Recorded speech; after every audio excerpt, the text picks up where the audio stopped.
All right, so let's formally begin. Good afternoon, Okay. everyone. Yeah, Good afternoon. 안녕하십니까, 여러분. Yeah, I 안녕하세요. am.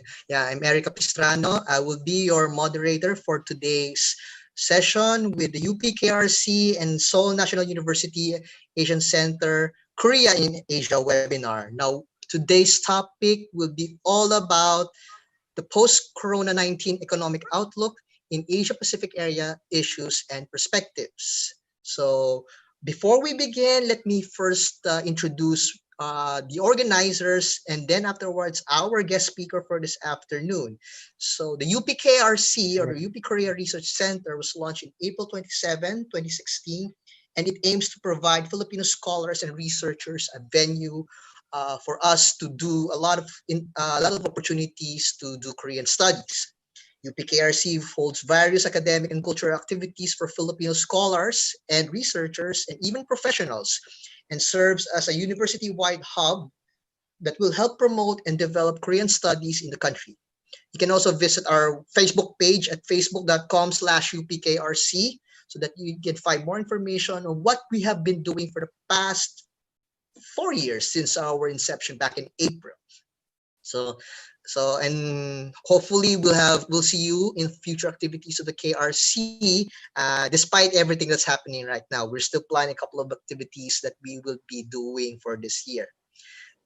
Now, for our partner institution, the Seoul National University Asia Center is a research and international exchange institute based in Seoul, South Korea.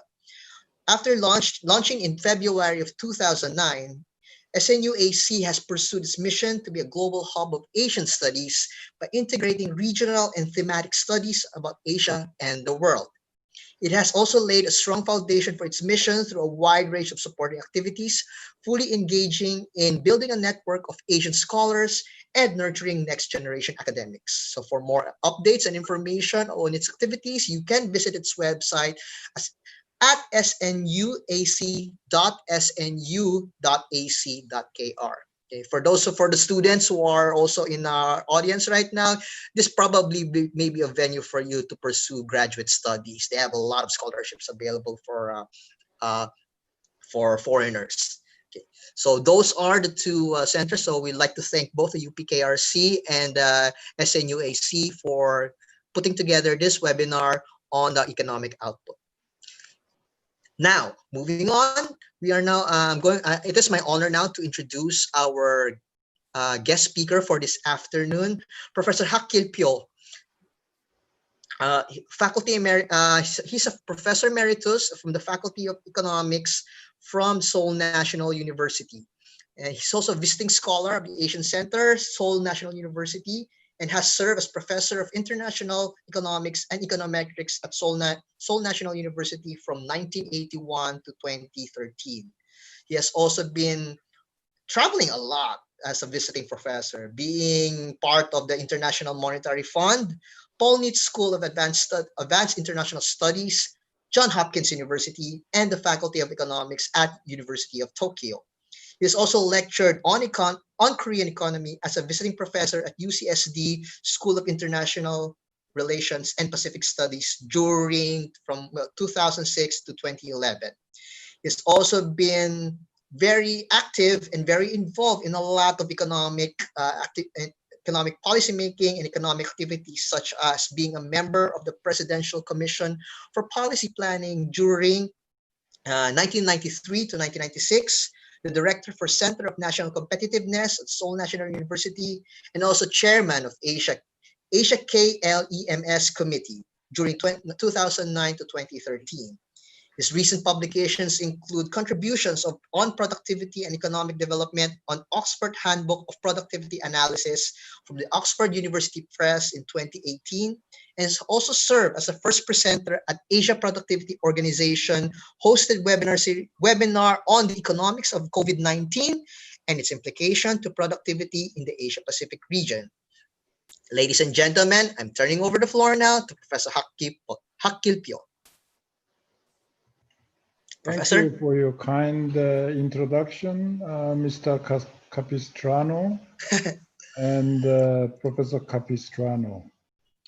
I'm very honored to speak this afternoon as a first speaker for this webinar series hosted by SNU Asia Center, University of Philippines, Korea Research Center jointly, under the heading of Korea in Asia webinar.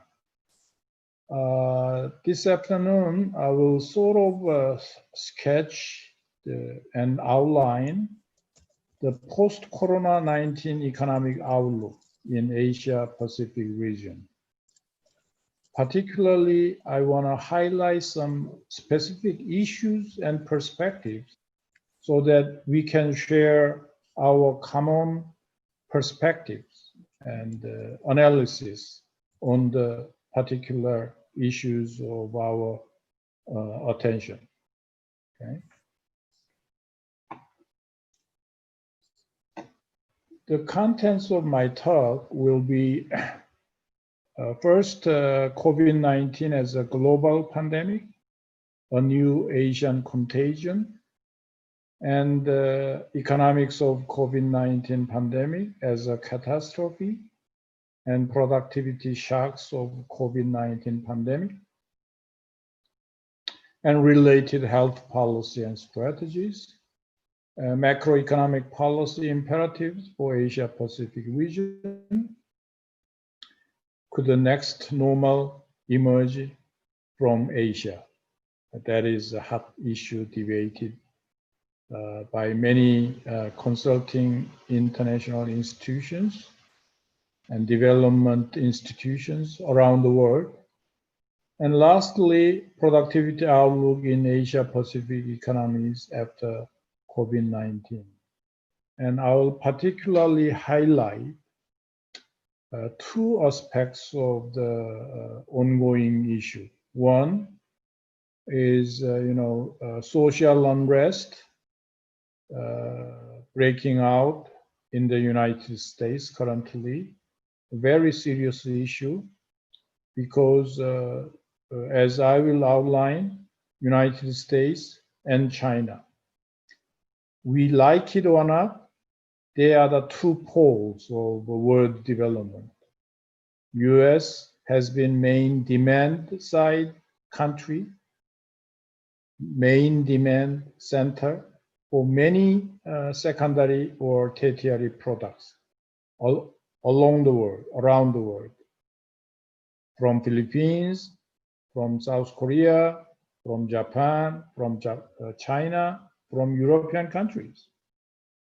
At the same time, United States has been the main source of technological services and the technological products.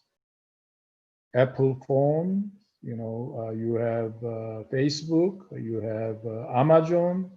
All these technological services and innovation were basically coming out of United States. So if US economy is in trouble, the immediate outlook of the world economy cannot be bright. On the other hand, there is also very great deal of tension between United States and China surrounding the issue of security issue of Hong Kong. This is not at all a very light problem. This is not short-term problem. There will long-term uncertainty about the security of Hong Kong. And US is in a position that United States cannot ignore the freedom of choice in Hong Kong. And China cannot really ignore the security of Hong Kong to their standard. Therefore, if China and the United States is engaged in bilateral sort of distress, bilateral tension, that will prolong sort of post-pandemic recovery effort. So China also has been main source of many raw material and intermediate goods, and also final goods. At the same time, China has been main demand side center. world production of steel, 40% is consumed in China. World production of energy, 30 to 40% are consumed in China, and so forth. So you cannot really ignore China and the United States altogether. It's not a choice problem. Regardless of whether we like two countries or not, we have to deal with it. In other words, economic recovery in the post-pandemic period heavily rests on the two countries' prospect. So I will probably outline that in my concluding remark in section 8, okay? Now, COVID-19 as a global pandemic, for example, WHO, official organization, declared the coronavirus outbreak a global pandemic. And to my judgment, it is true that United States is correct in announcing that WHO was too late in declaring coronavirus as pandemic. And probably WHO did not pick up right information from Chinese authorities. In other words, there was a lack of communication between China and WHO to some extent. And it was dangerously late when WHO declared coronavirus on March 11. And it was already widely spread to neighboring nations, to Japan, to South Korea, and possibly including North Korea, and ultimately to United States and neighboring Southeast Asian countries, as you know. Now, at the break of this pandemic, I was in search of some theoretical framework. The economists, we cannot simply say that, okay, this kind of pandemic came out, so we need some kind of prescription, some kind of policy trial, by trial and error. That will be too casual. The reason why I try to search for the right theory is because always the right theory provides us a framework by which we can analyze particular economic phenomena. Of course, this is not particular economic phenomena. This is a terrible pandemic phenomenon. So when I searched for a theoretical framework, the closest one was by Harvard professor Jack Hauser in 1996. He initially raised the issue of economics of catastrophes. Of course, at the time, Jack Hauser proposed this economics of catastrophes in his article. He did not think of pandemic, like COVID-19. He was thinking of, is there any theoretical framework we can rely on to explain pre and post Hanshin earthquake in Japan? So in other words, he sort of proposed this theory as a backup. In other words, as a kind of a theoretical model to explain economics of catastrophes. So his definition of catastrophes at the time was earthquake. 1995 Hanshin earthquake in Japan, more than 6,000 people died and 25,000 casualties, over $30 billion loss. Of course, there was loss confined to country Japan, not necessarily neighboring countries. But it was economics of catastrophes, and he argued, Jack Hauser argued that it's not necessarily entirely 100% natural catastrophes. The reason is because the area was too congested, full of infrastructure, mutually inconsistent, housing was very crowded, and so forth. Even advanced nation in Japan, according to his judgment, social welfare network, social insurance, things like that, in other words, hardware and software of infrastructure were not well adequately prepared for natural disaster like earthquake. You know what happened? After his article in 1996, bigger East Japan earthquake came through in the year 2011. Another, probably third example of this catastrophes was AIDS virus spread. You know, AIDS virus has 770 people died by 2018. More global and longer term impacts it had.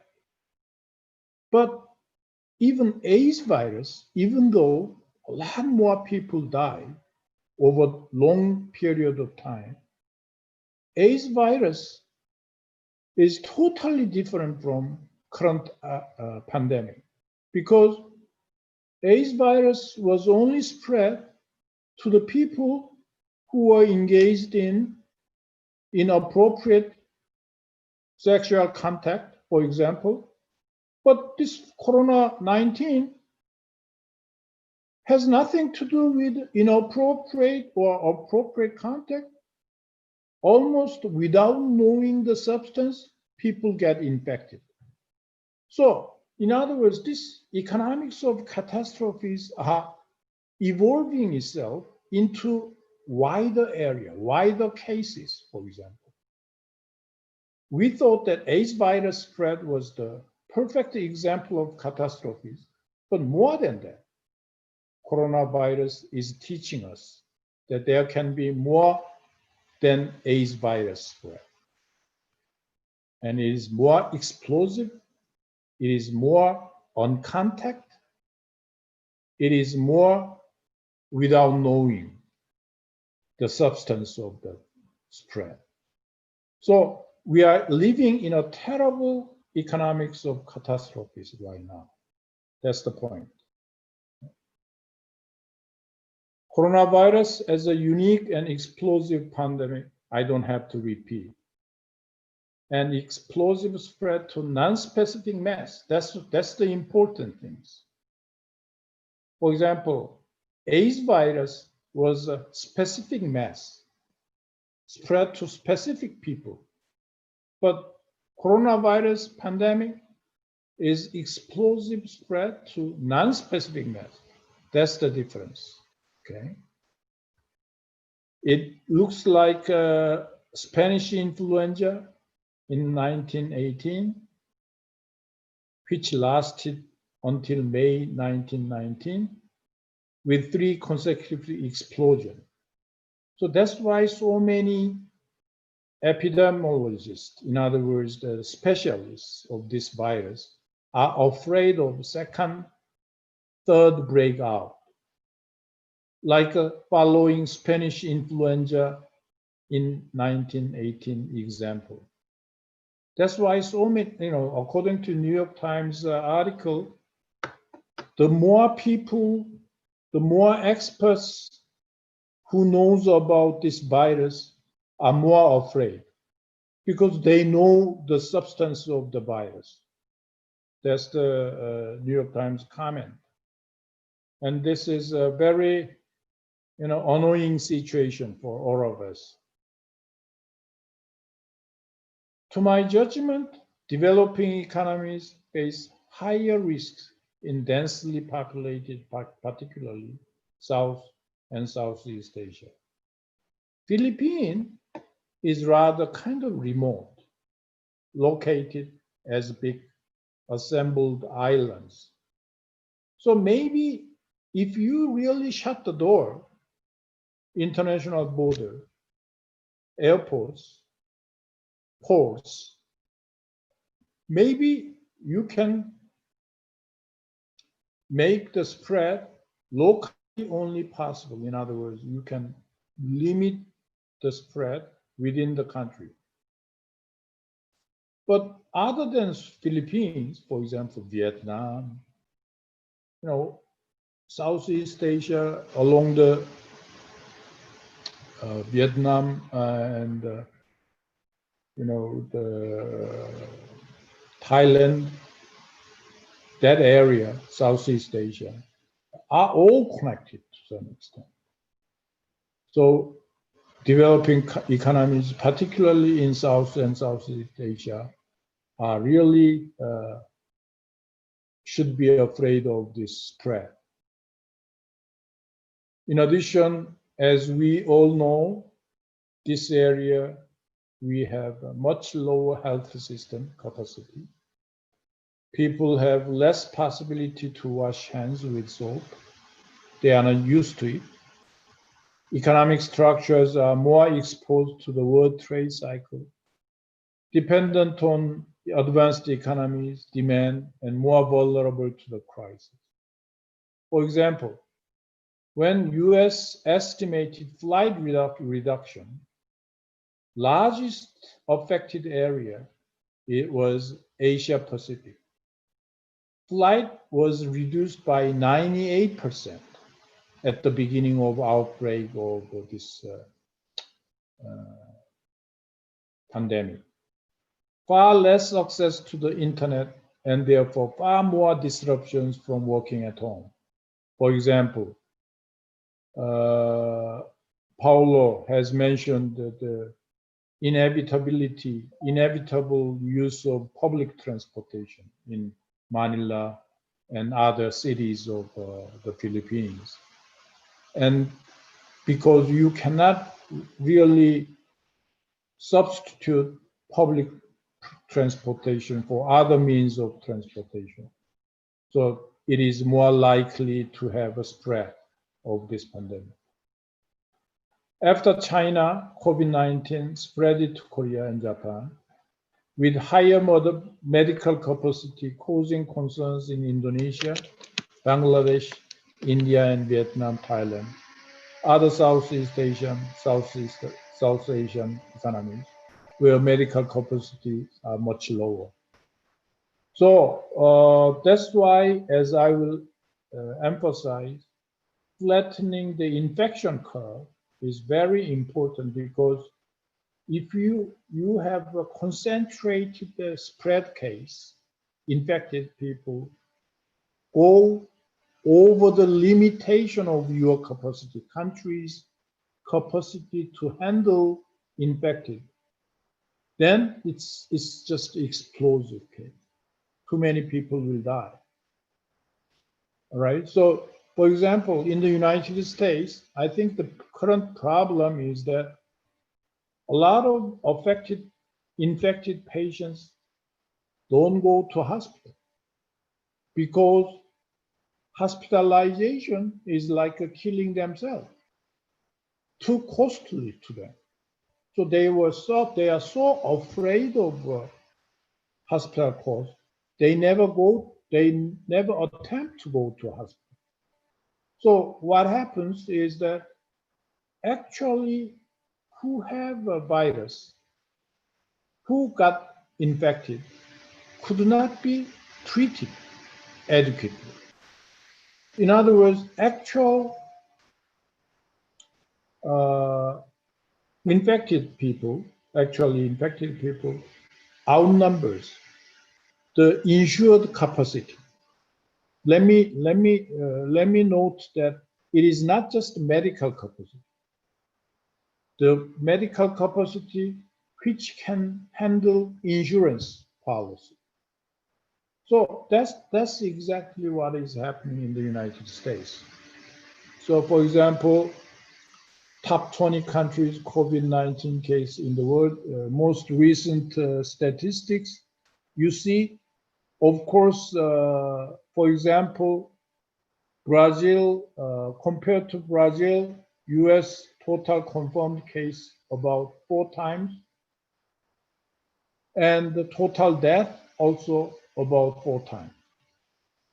So that means USA, United States case, total number of deaths are too high compared to other countries. For example, Russia, believe it or not, I don't know whether this is the actual number, total confirmed cases, but Russia is beyond our imagination. But total number of deaths, pretty low.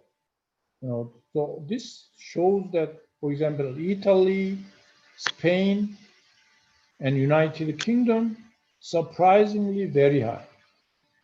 On the other hand, Germany, France, and other European countries, relatively low. Look at the Asian data.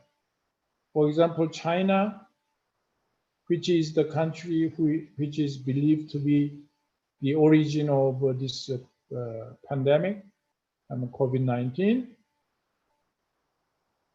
total number of deaths, 4,634.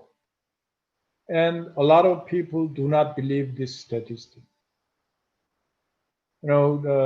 China somehow has not been transparent in releasing their pandemic-related data and information. Singapore, relatively very low. Japan and South Korea, relatively. How about Philippines?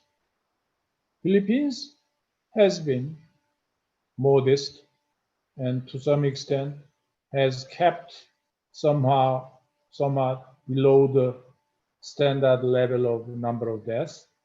So Philippines has been doing quite well to some extent to counter sort of this pandemic, COVID-19.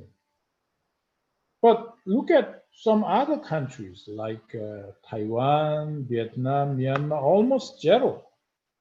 Hong Kong, Sri Lanka, and Nepal. What does that mean? Can we believe that these statistics, total confirmed cases, are so low?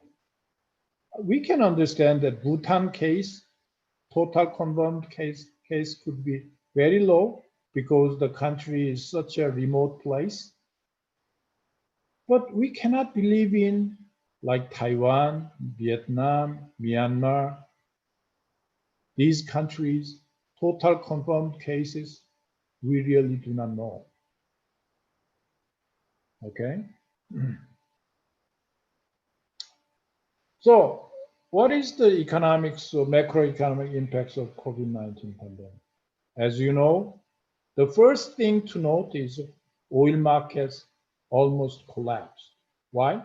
Because people do not travel. No airline, no automobile travel, nothing. So demand for oil all of a sudden goes down. And then there was a competition between Saudi Arabia and Russia in terms of arbitrage. So further going down. Overview of the world economic outlook projection has been kept in low profile. That is, has been kept being down adjusted to some extent. World Bank down adjusted, OECD down adjusted. WTO has shown that even optimistic case 2020 will be minus 2.5% global forecast. Pessimistic case could be almost minus 8.8%. World trade volume significantly affected. So, who gets affected from these deep depression, stagnation, prolonged stagnation due to uncertain spread of COVID-19? In terms of residents, household, in terms of the people who live everyday life,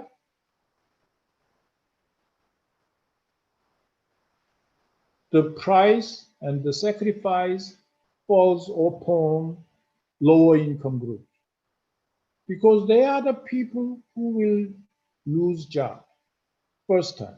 Part-timers, self-proprietors, street vendors, they have no place to rely on. So-called, we call undocumented labor. In the United States too. Undocumented labor means illegal immigrants, for example, who cannot file officially their registration to work. So they work part-time, here restaurant, construction site, on farms, and so forth. Who loses job?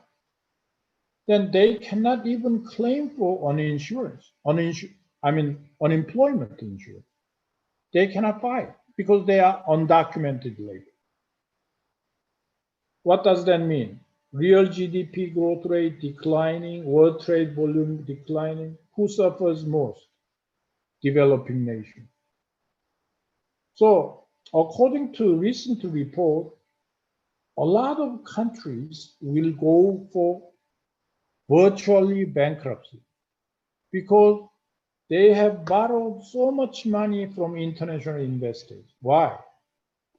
As I will outline, during last decade, after the global recession of 2007 and 2008, about 1 decade, you know what went through? Advanced nations pursued so-called easy monetary policy, quantitative easing. What is quantitative easing? Pumping out money so that interest rate can go down. So if interest rate goes down, investment was expected to rise. So a lot of advanced nations' capital could not stay within advanced countries. Why? Because interest rate was almost 0%. Some countries like Germany, Japan, you have to pay for the keeping money by the bank. So that means minus interest rate. So under these circumstances, a lot of advanced countries' investment capital went to third world, developing nations. For example, if Ethiopia can almost guarantee 5% yield interest, all the funds in New York will go to Ethiopia because the New York or Tokyo market has almost 0% interest rate. 0% versus 5%, big difference, right? So a lot of international investment went to developing countries. But all the developing countries, almost all the developing countries, have nothing to pay for. Why? Because they are not earning anything. They are not creating their income. So national insolvency, like 1980s Latin American case. And according to my information and according to what I have read on New York Times, about 37 countries in lower and lower middle income group have filed, extension of their loans against international investors. So in other words, country-wise also, the most affected countries are less developed and developing countries. So where do you think? Philippines is typically the case. In the Philippines, who suffers most from coronavirus? Relatively poorer people, relatively unprivileged people, relatively short-term part-time workers. As a nation, is Philippines going to be affected? Yes. Why? Philippines, at least to the eyes of South Korean residents, one of the best places for foreign travel.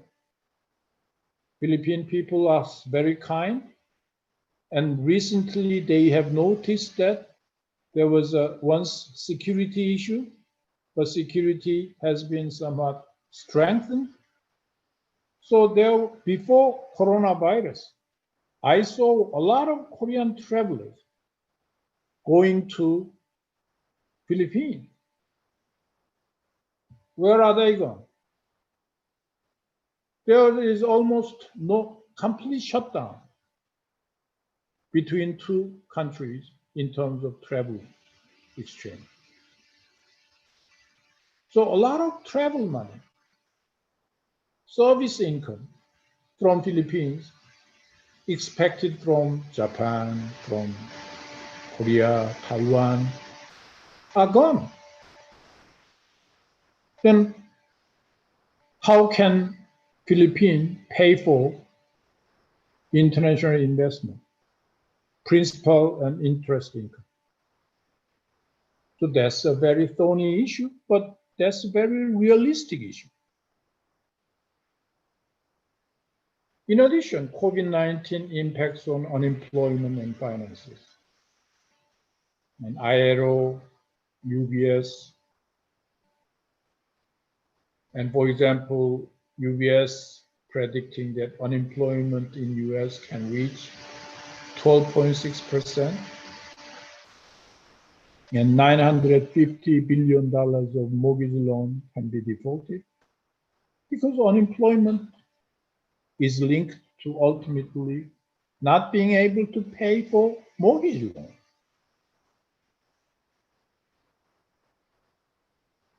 And this unemployment and financial problem seems to be inevitably coming through. For example, ILO reports the worst crisis in labor market after World War II. For example, in case of Asia Pacific region, working hours will be reduced by minus 7.2%. Unemployed people could be 125 million out of world total. Asia Pacific region occupying about 64% of total unemployed. So, this unemployed, you may find that official statistics seems to be okay, but as all of you and me know well, official statistics of unemployment doesn't mean anything. In the world of secondary jobs, temporary jobs are hurt. High-risk industries, for example, Asia Pacific region, occupy about 38%.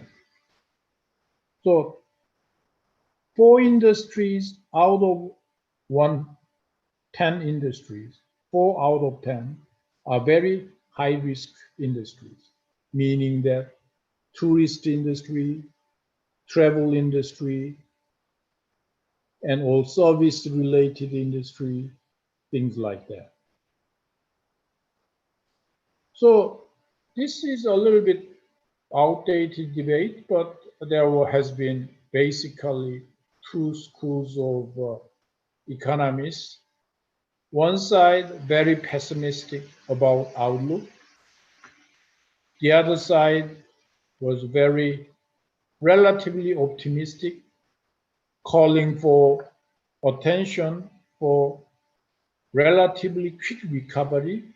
I can categorize them as a V school because economic shape, recovery shape could be very quick, V-shaped, or long depression-like stagnation advocated by Rubini and others is kind of I-shaped slump, for example. So you have I-shaped slump theory and prediction, V-shaped recovery theory and prediction, once initiated by ex-chairman of Fed, Bernanke.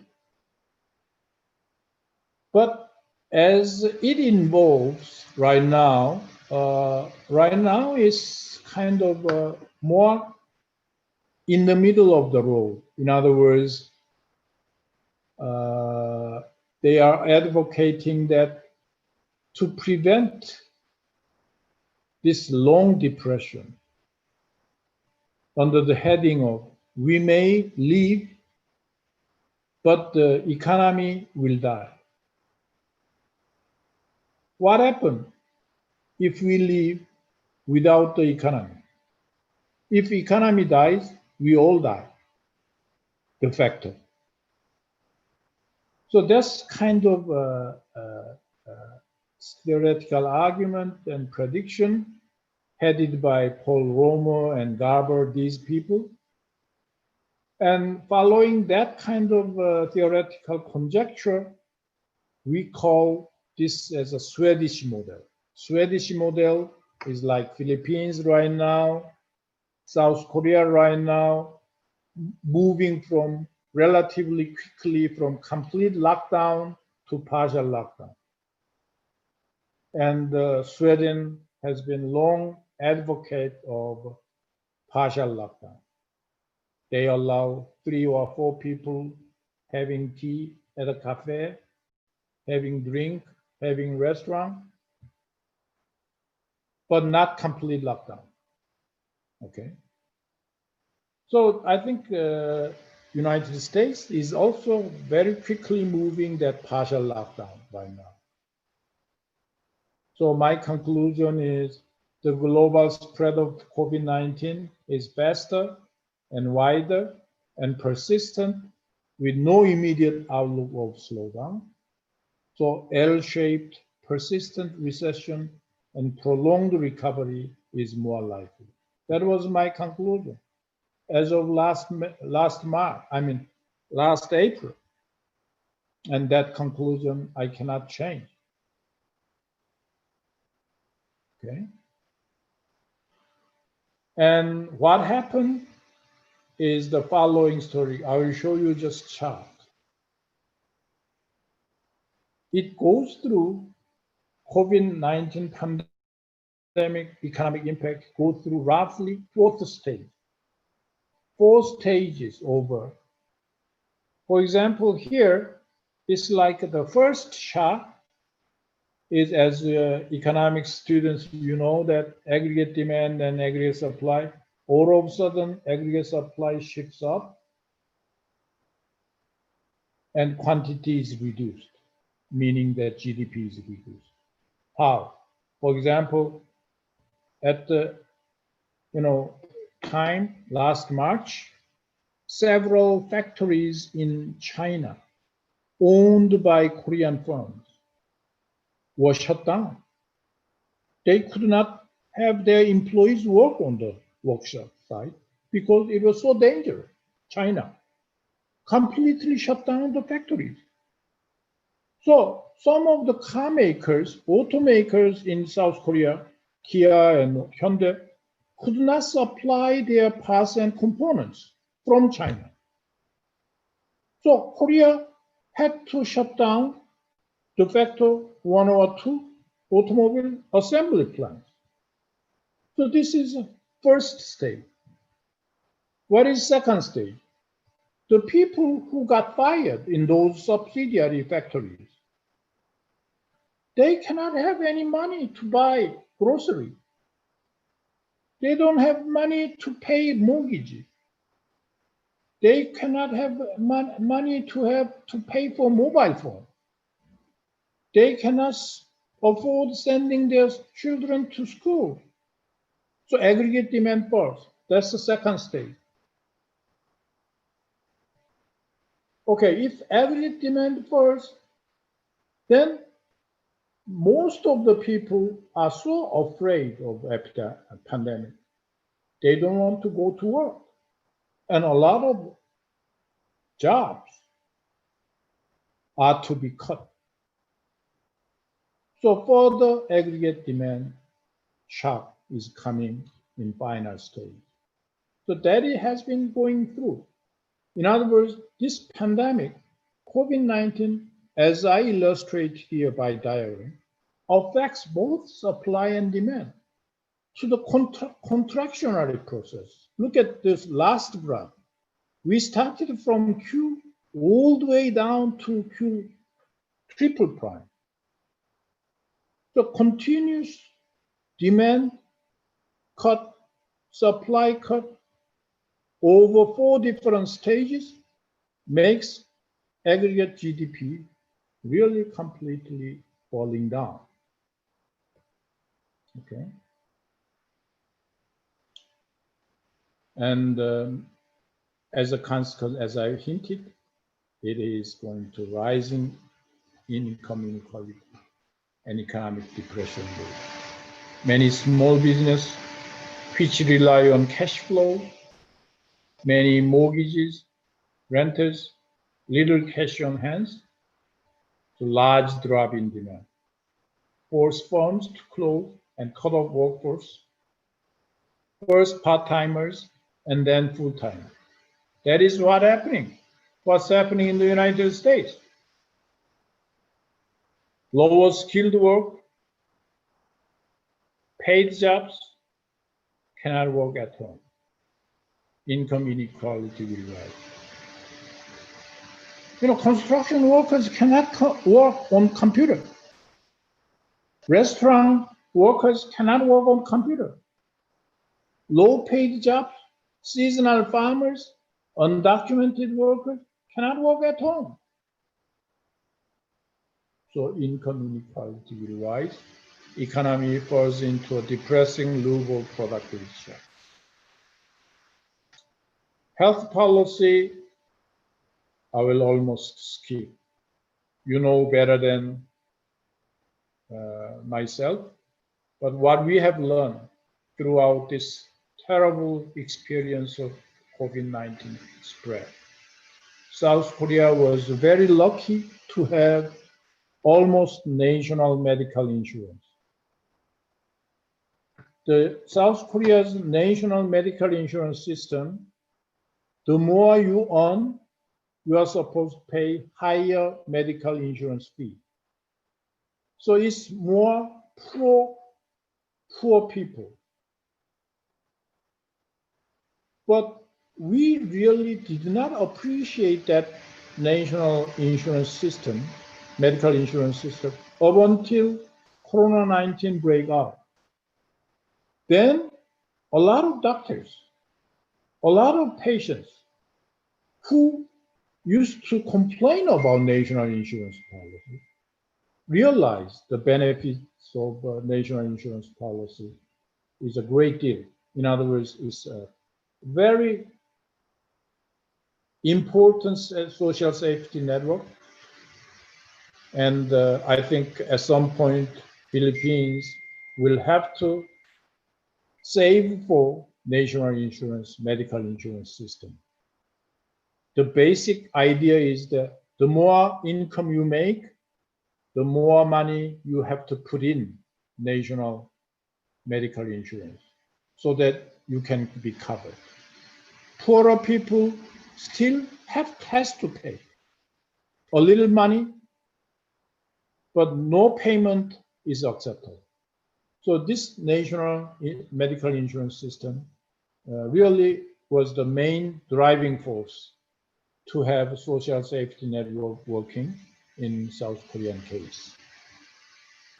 For example, as I mentioned, without protective measures, it can be like the curve could be very too sharp time after first case.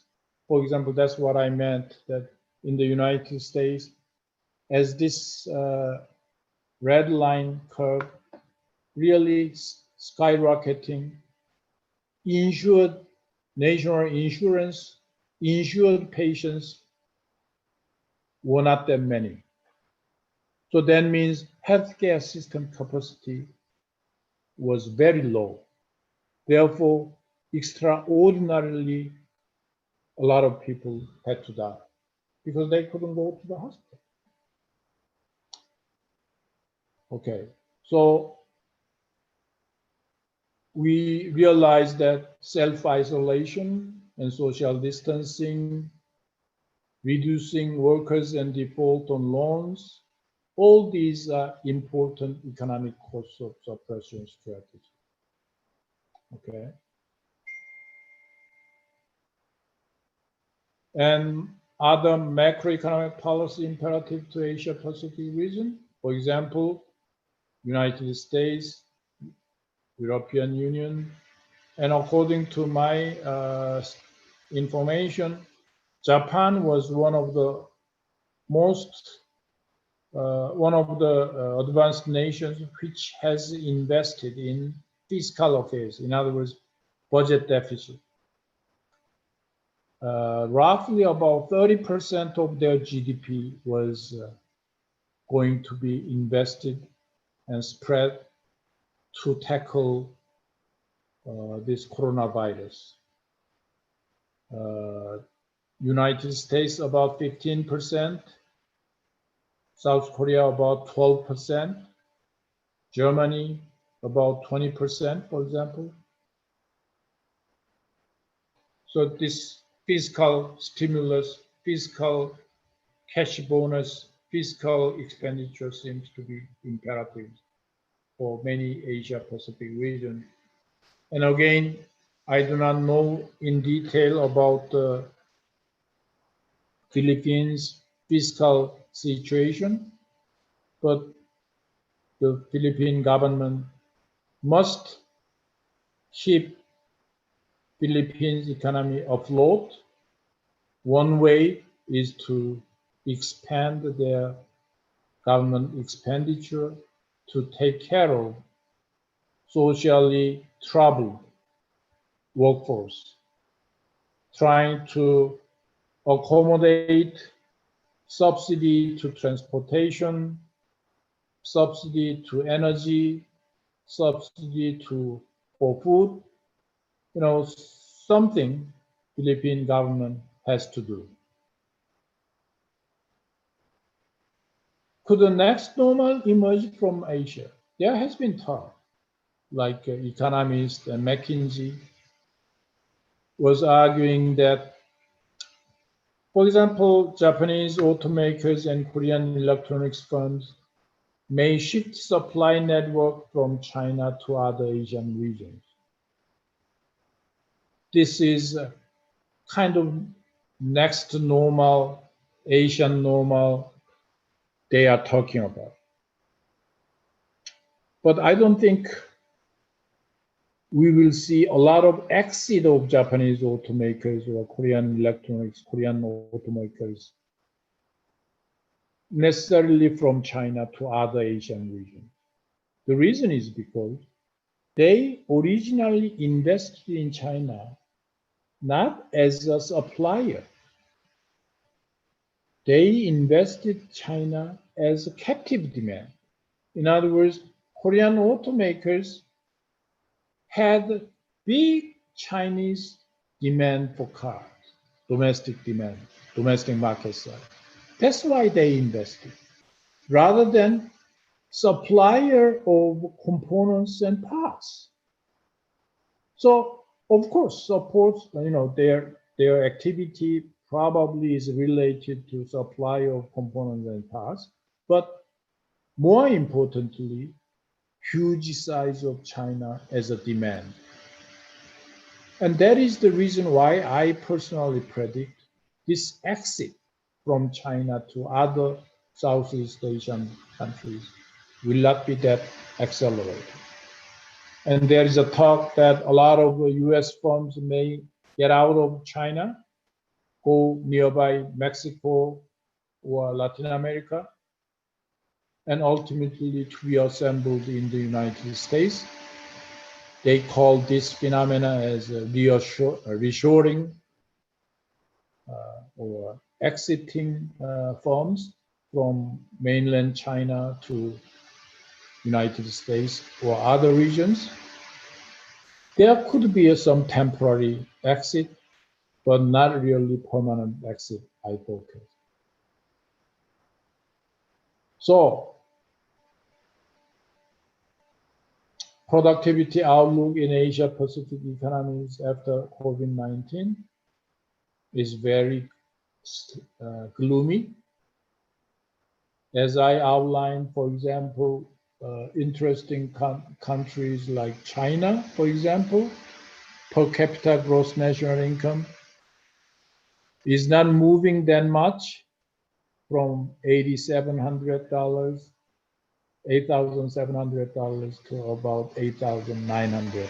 That's my forecast. Korea, maybe from 28,000, about 30,000, slightly over. But how about Philippines? From 3,660 to roughly 3,800. Very mild expansion, if there is upgrading or expansion. So that means Asia Pacific economies after COVID-19 will be drastically affected. Okay. Now, my last remark, even though I didn't put it into this slide, as I repeated at the beginning, the most important prospect we have to face depends on whether we like or not. It doesn't matter whether we like United States, America, or China. It depends on these two countries realistically. Realistic picture of the world economy, we cannot deny, it depends on two countries' prospect. And first, ongoing trade dispute, security dispute between US and China will only prolong the economic recovery of COVID-19, right?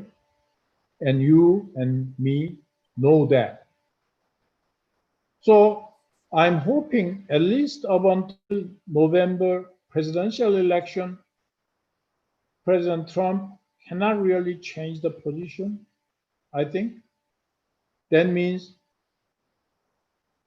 COVID-19 recovery prospect will continue to be very sluggish up until the end of this year. So I'm advising Korean government and my colleagues saying that please do not get overly optimistic about the quick recovery of this COVID-19. The main reason is because ongoing dispute between China and United States. We like it or not, we have to depend on two countries, both as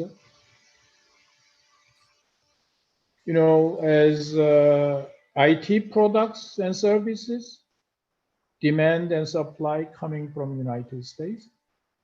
For those non-IT products and services, the bulk of things are demanded by China and supplied by China.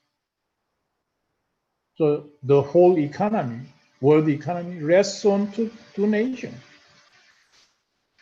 In addition, the current social unrest in the United States will make President Trump very difficult to turn around, to consolidate his grip, to protect his nation from being on brink. This is the terminology used by famous economist Krugman in New York Times, America on brink. To protect United States from being on brink. What kind of solution President Trump can come up with? Continue to be hostile, continue pressure on China. And that will lead into very prolonged recovery prospect. I'm sorry to tell you and outline very gloomy picture, global economy, and very also gloomy picture for Philippines economy and South Korean economy. But we have been living in a world of globalization. And as I illustrated, Philippine and South Korean relationship. Up to last year, it was very hot. Exchange of students, exchange of travelers, exchange of businessmen, all gone. So, unfortunately, we should be persistently staying calm, not overly optimistic. We have to be very realistic about the prospect of post-coronavirus 19 pandemic. Okay, this concludes my presentation. I will be open to your question. All right, thank you, Dr. Pio, for that very interesting and very informative lecture this afternoon. Yes, it has been very bleak at this point, but hopefully we will be on our way to a long-term recovery after this. So thank you for that. So some of you have already sent their questions beforehand. So I have read through them. I will be reading. I'll be the one to communicate to to our guest speaker this afternoon. Some of these questions. We still have plenty of time now, and some of you already have asked common questions. So I will also be combining those as we proceed with this Q&A question. So, Professor, this is the first question. How does the US, the United States, and China conflict caused by Corona-19 and in its effect on the US-China trade dispute affect the Korean economy? And how will the Korean government respond to this? Right. Korea has been always in the middle of the road. The realistic situation, Korea has a bilateral security pact, security relationship, and security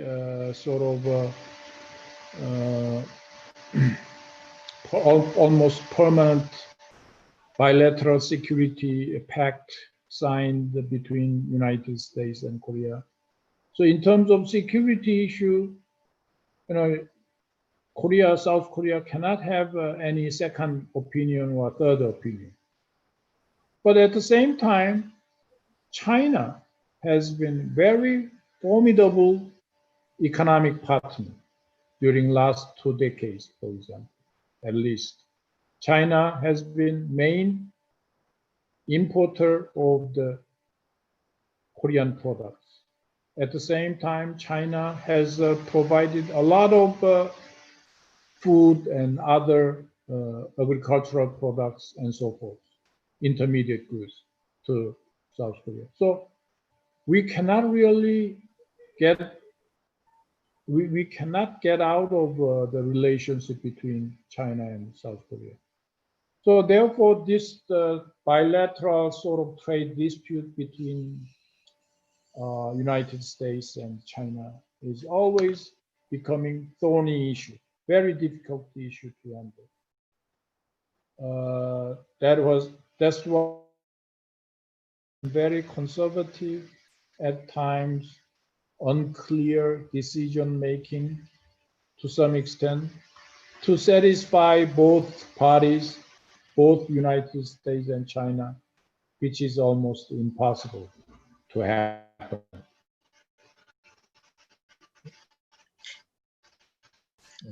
Yeah, right. So yeah. So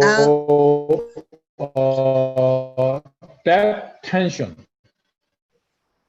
sitting in between two powerful nations should work with, should stay with, should live with.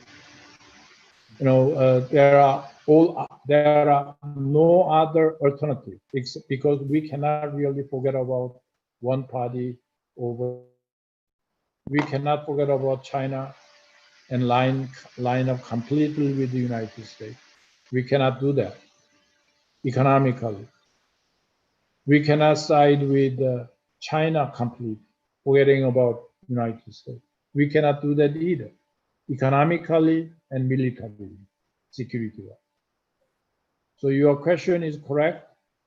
Korea is now in a very delicate position, and more delicately so as a result of recent Corona-19 pandemic case and accentuated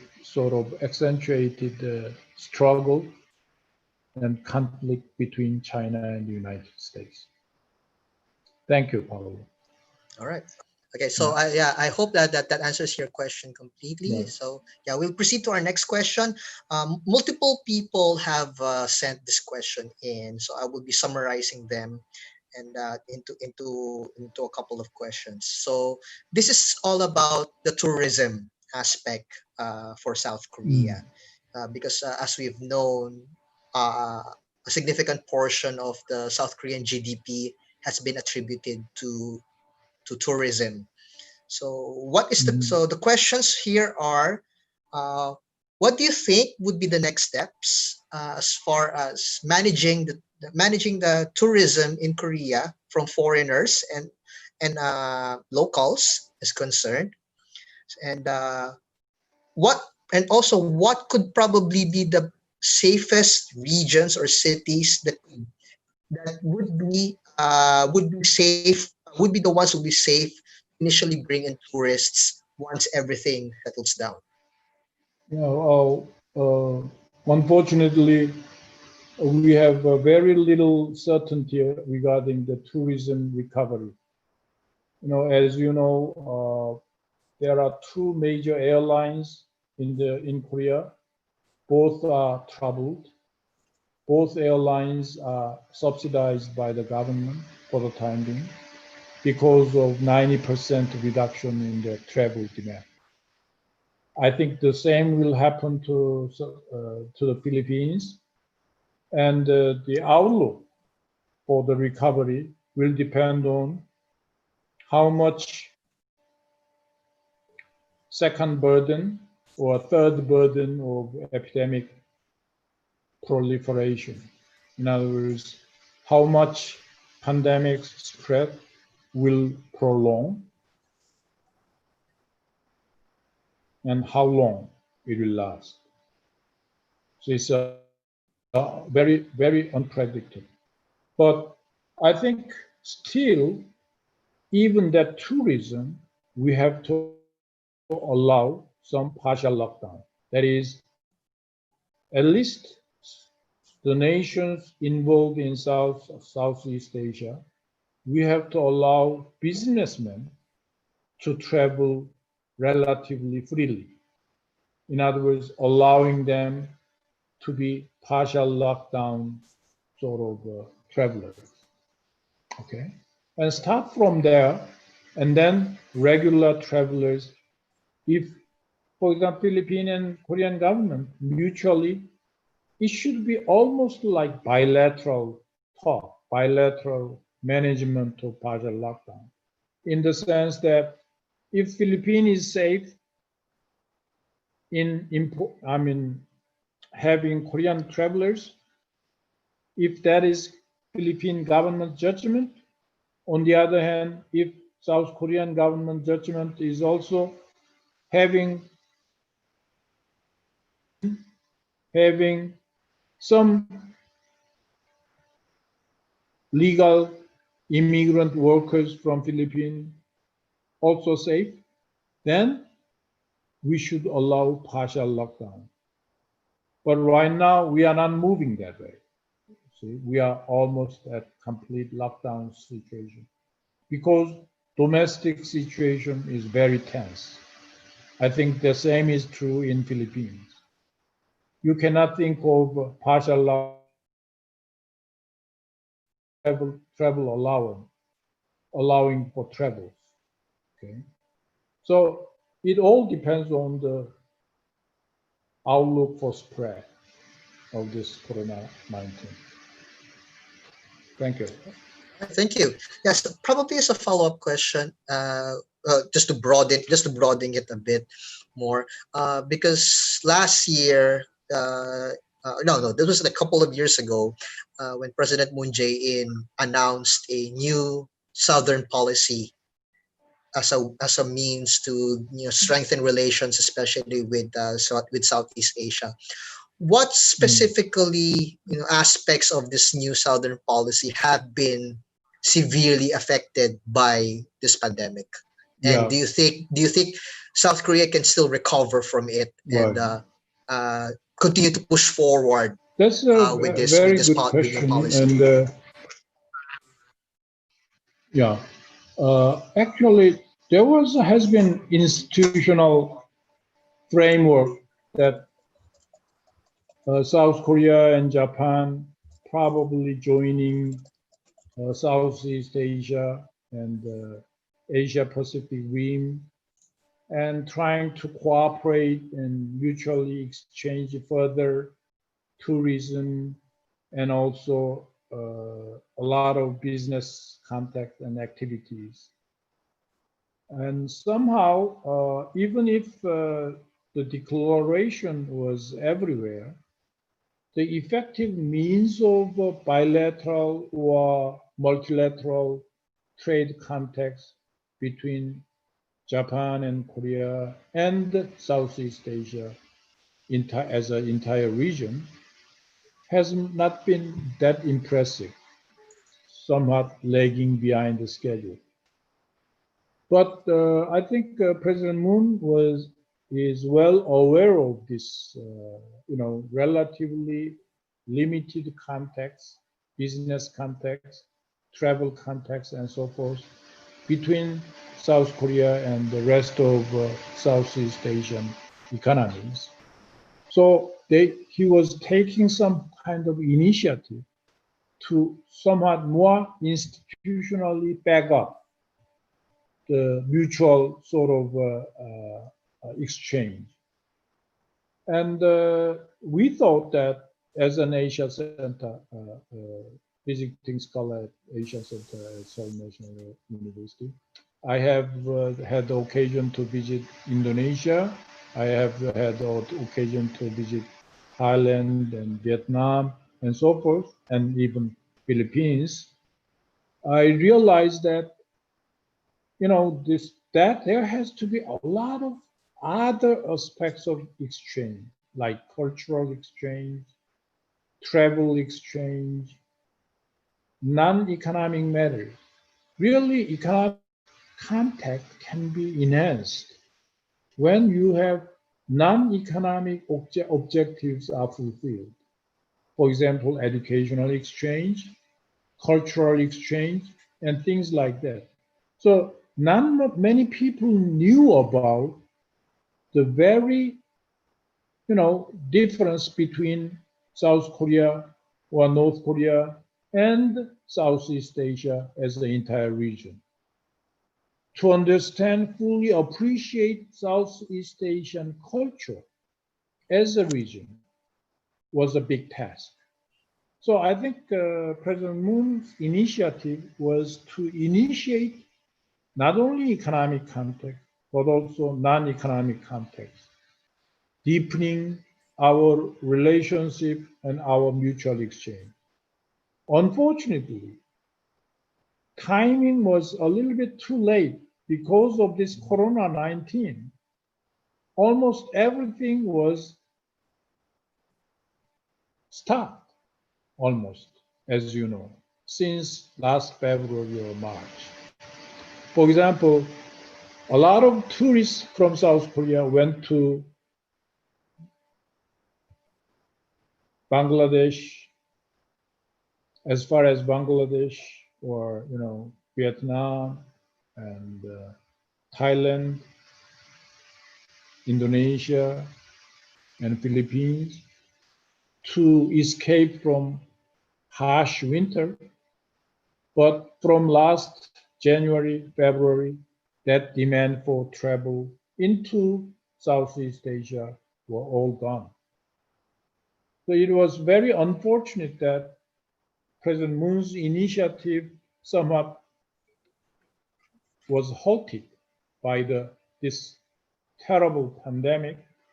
But I think as this movement toward partial lockdown and as Southeast Asian nations and Korea become more sort of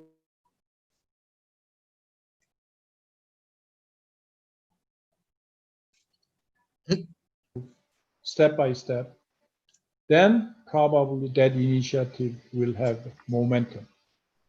Not necessarily throughout this year, but starting from next year or so. That's my prediction, Paulo. All right. Okay, thank you. Okay, so we have another question that just came in. So yeah, good afternoon. And the question is, any advice or tips from the South Korean experience on reviving the economy to the Philippine economy?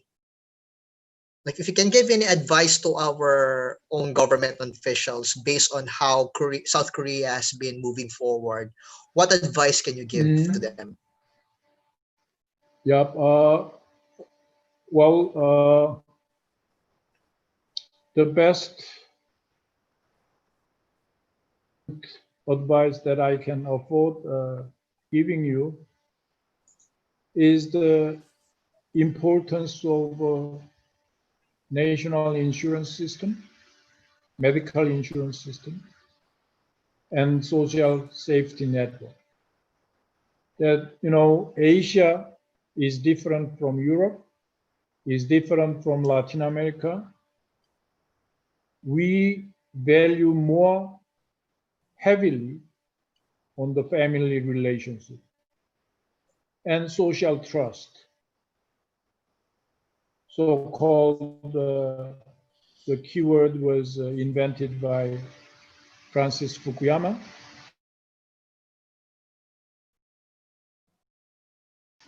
The entire Asia is characterized as a world of trust.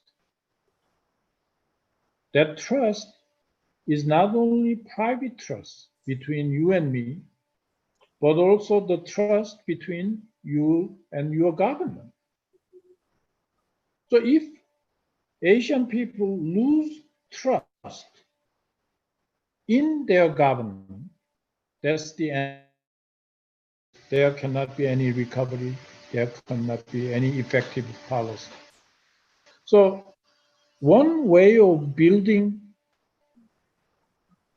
confidence or trust between private sector and public sector, between government and the private household, and between one private household to the other private household, between firms and private household, is social safety network and also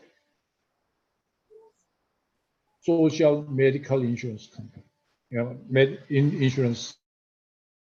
Again, that should be proliferated in the sense that the larger company should be paying more for medical insurance. Larger income group, higher paid groups should be willing to pay more. It is kind of tax, but it's better than tax because it is against pandemic, for example, or great recession, deep depression. So let me emphasize the importance of national medical system, medical insurance system, and safety network. The earlier, the better. every nation, every household, every firm has an excuse. We cannot afford that. No, we cannot. We cannot have enough funds for food. How can we think of medical insurance? But always, the earlier the better. At the time, 30 years ago, when South Korea invented this system, learning from Northern Europe experience, Swedish, Nordic experience, and European, to some extent, socialism. We were poor too. So my best advice that I can give to Philippine government and to Filipinos as a whole nation, I'd like to suggest you start looking for, learn from national medical system, medical insurance system from South Korea. And you better put money right now. The earlier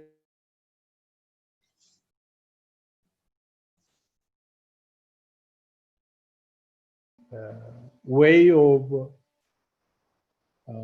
protecting the poor to some extent, slowing down income inequality, and make the society of a more egalitarian nature. And that will strengthen trust among ourselves in Asian way. You see, Asian society is not necessarily individualistic. Everyone has to have trust with their family, with the government, and so forth. And to make that trust strengthened, I cannot think of any better system other than national medical insurance system. Okay, and I think Philippines is right at the time. At the time of Philippines per capita income, Korea started investing in national medical insurance system. 30 years ago, 20 years ago. Okay. Thank you. All right.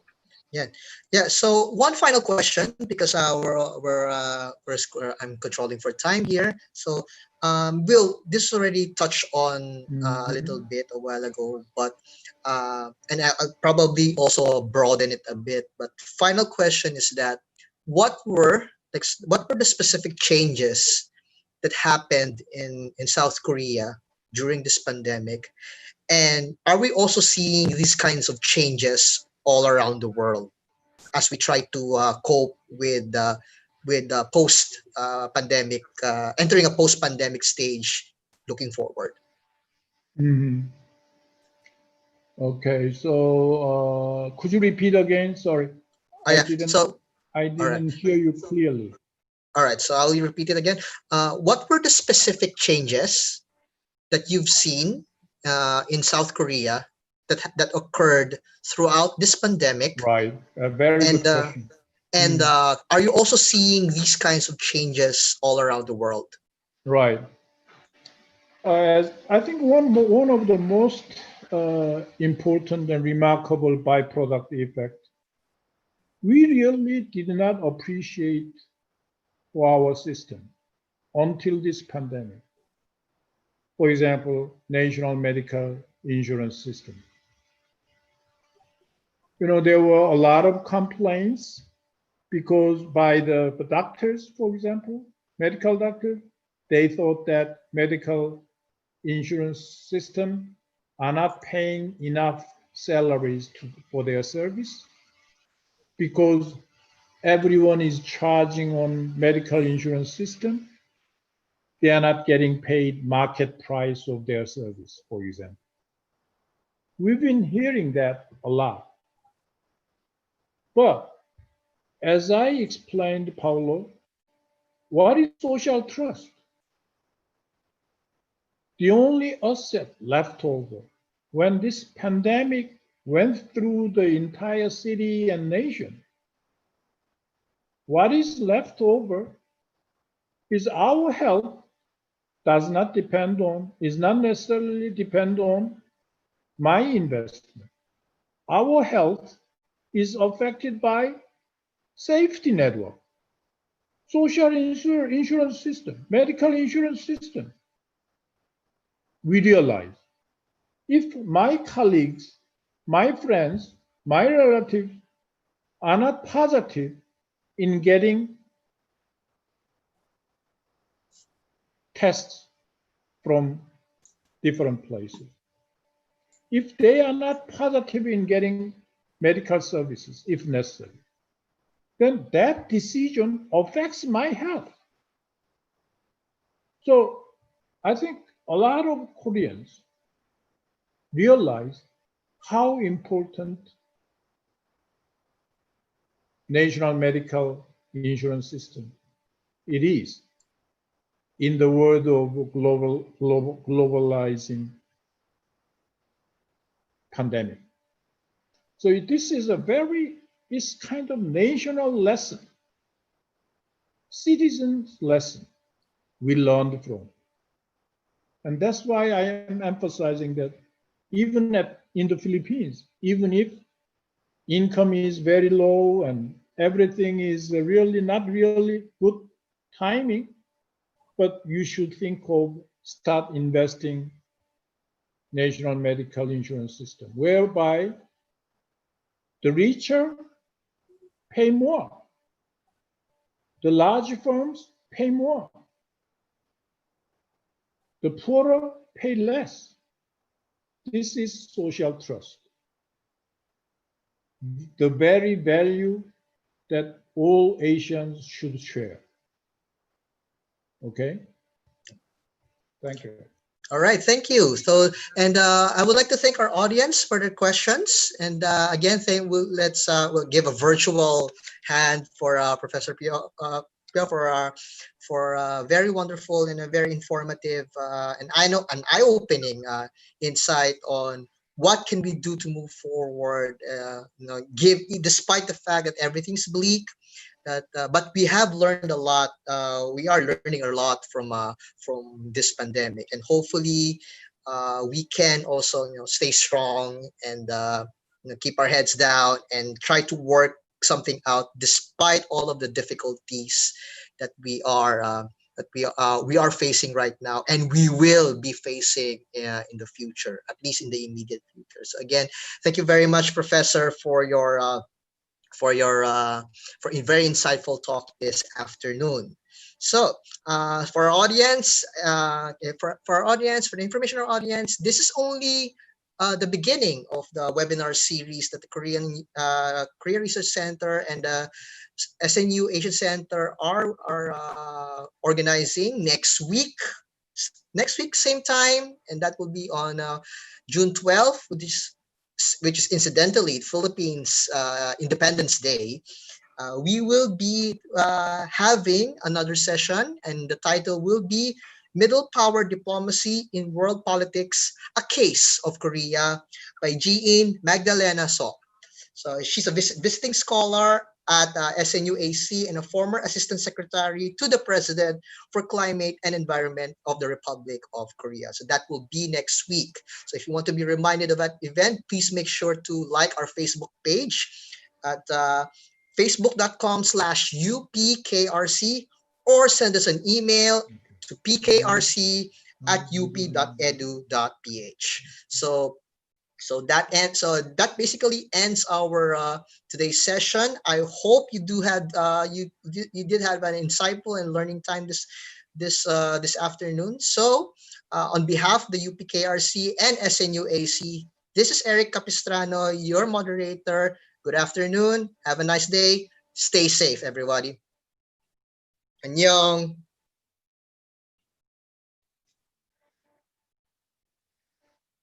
Okay, thank you, Paolo. All right, thank you.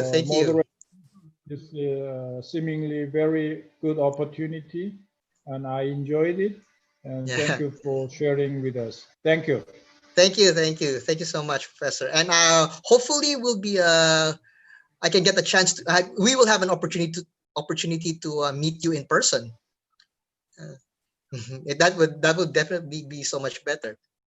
Okay, please. Yeah. All right. Thank you. All right. Thank you very Thank you much. so Yeah. much. Thank you so much. Yeah.